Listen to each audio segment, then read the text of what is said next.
Allora, quello che vogliamo fare adesso è fare un esempio di calcolo della posizione e del tempo dove nel moto uniforme. Cerchiamo di capire il tutto con un problema. Supponiamo di avere due case. La prima casa la chiamiamo A, la seconda casa la chiamiamo B. E supponiamo anche che tra queste due case ci sia una certa distanza che per esempio diciamo essere 10 km. Dalla casa B a un certo punto parte un certo soggetto. Quindi dalla casa B a un certo punto parte una certa persona P. Questa certa persona P va in motorino e viaggia ad una velocità di circa 30 km orari. Dopo una certa mezz'ora, quindi diciamo dopo 30 minuti, dalla casa A invece partirà un'altra persona che chiamiamo Q. Questa persona però andrà ad un'altra velocità perché va in macchina rispetto alla prima che va in motorino, quindi qualcosa cambia. Mentre la prima va a soli 30 km orari, l'altra persona si muoverà invece ad 80 km orari. La prima domanda numero 1, è dov'è che P e Q si incontrano, quindi andranno ad incrociare le loro vie. La seconda domanda è quando. Quindi effettivamente noi abbiamo un problema di calcolo non solo del tempo, ma anche della posizione. Quindi ci stiamo chiedendo, ma queste due si incontreranno innanzitutto? Se sì, dove? E anche quando? Cioè, supponiamo che la prima persona parte per fatti suoi, con tranquillità, prende il suo motorino, parte e va tranquilla a 30 km. Poi dopo, da un'altra abitazione che si trova, diciamo, addirittura 10 km prima, parte un'altra persona. Però questa qui viaggia a 80 km. Allora, come facciamo ad interpretare bene questi dati? Siccome noi stiamo parlando di spazio e di tempo, vuol dire effettivamente che noi ci stiamo muovendo all'interno del piano cartesiano, dove sull'asse delle x non troviamo più le x, ma troveremo il tempo. Stesso discorso per quanto riguarda l'asse delle y, non troveremo più le y, ma andremo a trovare la posizione, quindi lo spazio. Ora che cosa succede? Siccome la velocità rappresenta la variazione dello spazio rispetto al tempo, allora effettivamente, ricordando la teoria delle rette in matematica, la velocità altro non è che un coefficiente angolare. Mentre la distanza di 10 km può rappresentarmi quella che è una certa intercetta. Quindi effettivamente noi ci siamo messi nel caso delle rette, cioè adesso che stiamo studiando fisica, non dobbiamo dimenticarci che possiamo modellizzare tutto tramite la matematica. Pertanto adesso, siccome abbiamo capito che la velocità rappresenta un coefficiente angolare e che questa distanza può essere interpretata come un'intercetta, come la Q della retta, perché le rette hanno equazione y uguale mx più q, scriviamolo. Siccome le rette in genere hanno questa equazione, vediamo come si traduce il nostro problema fisico in un problema matematico di rette. Per quanto riguarda la persona P, quella del motorino, allora la sua equazione sarà data da y uguale 30x, perché 30 appunto è il coefficiente angolare, la velocità della persona, più dobbiamo sommare che cosa? Dobbiamo sommare 10. Perché questo 10? Perché effettivamente che cosa sta succedendo? La persona del motorino sta partendo con un vantaggio di 10 km, quindi sarà avvantaggiata appunto di questa quantità 10 quando inizia a fare il suo percorso. Per quanto riguarda la persona Q, quella che parte dopo, avrà un altro tipo di equazione, perché devo modellizzare il fatto che questa persona mi parta mezz'ora dopo. Quindi come faccio a modellizzare questo discorso? Io so che la sua velocità è di 80 km orari, quindi effettivamente il coefficiente angolare è sempre 80, però come faccio a modellizzare il fatto che questa persona parta dopo cioè praticamente è come se stesse partendo con un tempo che è negativo rispetto alla prima persona, perché sta partendo appunto dopo. Allora, come modellizzo questa cosa? La vado ad inserire dentro la variabile x, perché se io considero sempre il grafico spazio-tempo, quello tradizionale, effettivamente io non dovrei considerare le parti negative, però in questo caso ho bisogno di considerare un qualcosa di negativo quando vado a fare questo. E quindi dico che ok, parte anche questa eventualmente da 0, però con mezz'ora di svantaggio. Quindi dobbiamo andare appunto a mettere meno un mezzo, perché appunto noi stiamo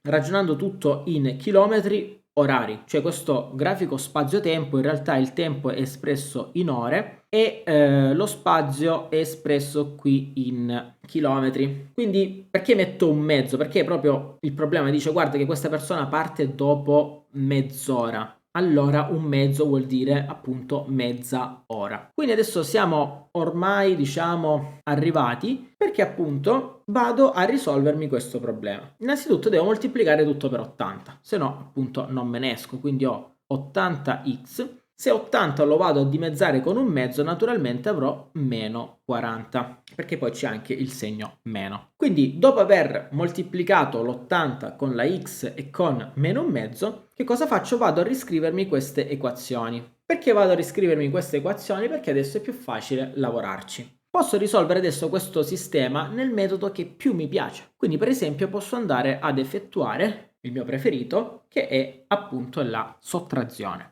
Quindi ad esempio alla seconda riga vado a toglierci la prima. Quindi y meno y fa 0. 80x meno 30x fa un 50x. Meno 40 meno 10 fa in totale un meno 50. Ecco così che quindi ho già praticamente trovato la variabile x, perché adesso porto il 50 a sinistra, quindi avrò 50 uguale a 50x. Quindi adesso arrivati a questo punto molto facilmente posso semplificare il 50 con il 50 perché divido tutto per 50 e a questo punto cosa mi sono dimostrato? Che praticamente x deve essere uguale ad 1. Attenzione, che vuol dire x uguale ad 1? X uguale ad 1 praticamente ricordiamoci che le x stanno rappresentando nel nostro piano cartesiano le ore e quindi questo mi sta dicendo finalmente che dopo un'ora queste due persone andranno ad incontrarsi. Non è finito perché adesso vogliamo calcolarci anche lo spazio. Allora che cosa facciamo? Andiamo a prendere l'equazione che più mi piace, quindi che ne so, può essere veramente una qualsiasi, ad esempio la prima, tanto non cambia. Se vado a sostituire nella prima, che cosa ottengo? Beh, al posto di x devo mettere 1, quindi ottengo che y deve essere uguale a 30 per 1 più 10, ossia 40. Da notare che non cambia se io avessi scelto anche la seconda equazione, perché 80 meno 40 mi dà 40, quindi diciamo a gusti. Però questo mi dice appunto che dopo ben 40, che cosa? Se riguardiamo il grafico erano chilometri, quindi dopo ben 40 chilometri le due persone andranno ad incontrarsi. Quindi adesso vado a scrivere le mie due equazioni originali su GeoGebra, y uguale a 30x più 10, y uguale 80x meno 40. Poi avevamo anche trovato la loro intersezione che era, la chiamiamo I, che è di coordinate 1, 40.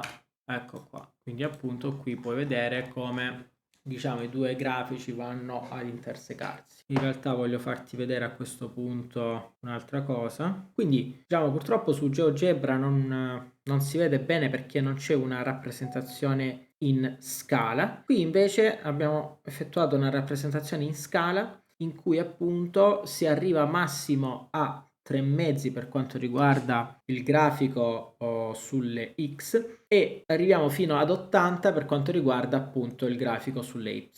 Quindi ricapitolando, la prima persona è partita con il motorino ed è partita per prima, invece l'altra è partita un po' dopo. Che vuol dire partire un po' dopo? Appunto che parte dopo mezz'ora, quindi in questo tempo la persona che va con la macchina non fa niente e parte appunto dopo mezz'ora e oltretutto la prima invece parte da una posizione che ha 10 km di vantaggio. Ecco perché diciamo è sollevata nella posizione già dall'inizio. Quindi ricapitolando tutto il problema, adesso che cosa avevamo? Avevamo una persona che viaggiava a 30 km all'ora con il suo motorino partendo con un vantaggio di 10 km.